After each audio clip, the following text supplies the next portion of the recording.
You ask Tiger to solve. This deals with linear equations with one unknown.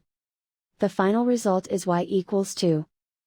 Let's solve it step by step. Swap sides.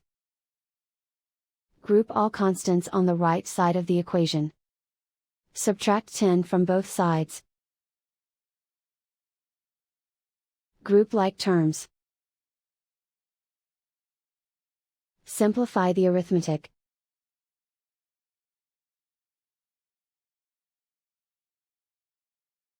Isolate the y. Divide both sides by -4. Cancel out the negatives.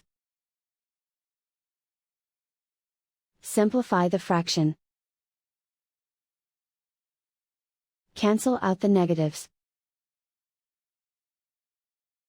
Find the greatest common factor of the numerator and denominator. Factor out and cancel the greatest common factor. And so the final result is y equals 2.